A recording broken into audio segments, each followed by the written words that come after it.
चाहिए ताकि creamy layer को हटाया जा सके। अनिल पटेल जी ने काफी विस्तार से बताया था कि ऐसा क्यों होना चाहिए, तो मैं थोड़ा सा दोहरा दूंगी कि क्रीमी लेयर में वे व्यक्ति आते हैं जो अपेक्षा से ज्यादा पढ़े लिखे और समृद्ध होते हैं। लेकिन हम जानते हैं कि हमारे बहुजन समाज में ऐसे कितने लोग होंगे।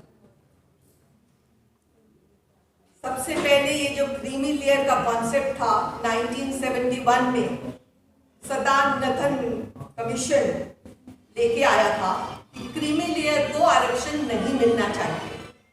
वही 1993 में दोहराया गया रामनंदन कमेटी द्वारा, और फिर जब 93 में ये लागू किया गया मंडल कमीशन रिपोर्ट की तरफ से, तो तब ये क्रीमी लेयर बीच में डाल दिया गया एक आर्थिक डिवीजन के तौर पर, ताकि आरक्षण तो मिले लेकिन ये सब एकजुट ना हो सके। तो जैसा किसी और वक्ता ने भी बोला था कि करते करते ये शुरू हुआ था 1 लाख से, करते करते आखिर में ये 2017 में 8 लाख पर जाके रुका है कि 8 लाख के ऊपर क्रीमी लेयर हो जाता है। अब यही SC/ST आरक्षण में भी ये लागू करने की कोशिश कर रहे हैं। अब हम जान लें कि आरक्षण का मतलब क्या है। आरक्षण का मतलब रिजर्वेशन नहीं है। इन सब नेताओं को हमें रिजर्वेशन देने में रिजर्वेशन है, लेकिन बाबा साहिब ने जब संविधान बनाया था, उन्होंने उसमें रिजर्वेशन का मतलब ये दिया था कि ये पिछड़ी जाति के लोगों का प्रतिनिधित्व है। किस आधार पर?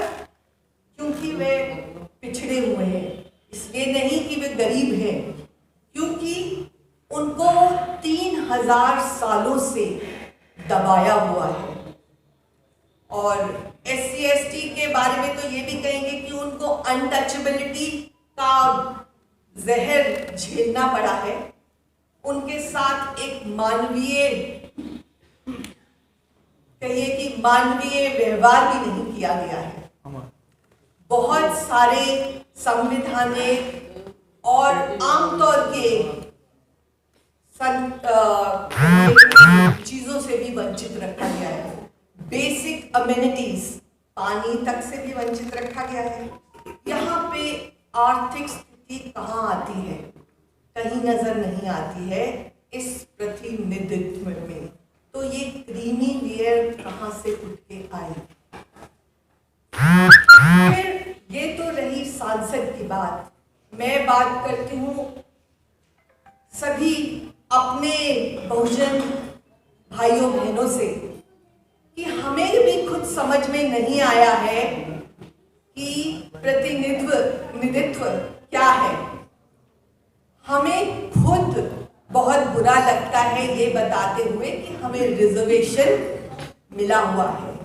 हमें इस मनुस्थिति से वापस बाहर आना चाहिए।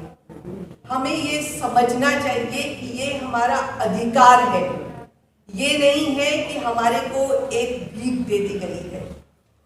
ऐसा नहीं है, हमें इसके बारे में बुरा नहीं मानना चाहिए। और ये समस्या बाहरी नहीं है, ये अंदरूनी समस्या है, क्योंकि ये मस्तिष्क की समस्या है। वो दबे हुए इतने सालों से रहे हैं कि उन्हें आंदोलन करना और विरोध करना आता ही नहीं। तो समय आ गया है कि हमें ये सब करना चाहिए। और जहाँ तक डिवीजन की बात है, डिवीजन बहुत हो चुकी है, क्योंकि हम बहुत सारी जातियों में हैं।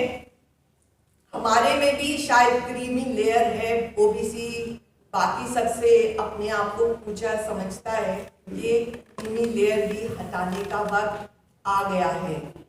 जैसा कि पहलवान जी ने भी कहा था कि एक मंच होना चाहिए, एकजुट होना चाहिए। स्वर्णों को हम जब देखें कि वे बाकियों में शायद ब्राह्मण होंगे, बनिया होंगे, लेकिन जब शूद्रों की बात आती है तो वो एकजुट होती है। तो हमें अपने अधिकारों के लिए एकजुट हो जाना चाहिए। भूल जाना चाहिए कि कोई यादव है, कोई यदुवंशी है, कोई एससी है, कोई एसटी है, उसमें भी कई जातियां हैं। हमें एकजुट हो जाना चाहिए। और बाबा साहिब ने भी जब एनिहिलेशन ऑफ कास्ट लिखी थी, वो हमारे लिए ही है कि इन सब जातियों को खत्म करो। इन जातियों में बंटकर आपको कुछ नहीं मिलेगा। इकट्ठे हो जाओ, एक जाति हो जाओ। स्वर्णों की जातियों को तो छोड़ दो, चैरिटी बिगिंस एट होम। तो सबसे पहले अपने अंदर की जातियों को, अपने अंदर जो बंटवारे हो चुके हैं, उन बंटवारों को हटा दो। और जो मिस इन्फॉर्मेशन होती है, हम ये जो किसान आंदोलन में भी देख रहे हैं कि कहा जाता है जब लेबर लॉ आया था कोई विरोध नहीं हुआ था, लेकिन किसान आंदोलन आया तो विरोध हुआ। लेकिन मेरे आसपास ही, मेरी कंपनी में ही कई लोग मुझसे पूछते हैं, मुझे कहते हैं कि ये जो विरोध कर रहे हैं, आंदोलन कर रहे हैं, ये किसान कहाँ है? ये किसान तो है ही नहीं, ये तो दूसरे लोग यहाँ पे आके आंदोलन कर रहे हैं। तो भाई, ना एक लेबर और ना एक गरीब किसान आंदोलन कर सकता है। उसको तो यही नहीं पता कि उसको कल की रोटी मिलेगी कि नहीं, वो आंदोलन में क्या जुड़ेगा। लेकिन ये तो हम जानते हैं कि राकेश टिकैत जी एक किसान है, किसान नेता है। उन्होंने ही इस आंदोलन को फिर से एक जीवन दान दिया है। तो किसान आंदोलन ही है। तो इसके साथ ही मैं फिर से गुजारिश करूंगी सभी को कि सभी बाबा साहेब ज्योतिबा फुले और अन्य नेताओं के मार्गदर्शन को मानते हुए एकजुट हो जाएं। और धन्यवाद करती हूँ वी द पीपल का कि उन्होंने ये मंच दिया मुझे अपने विचार रखने का।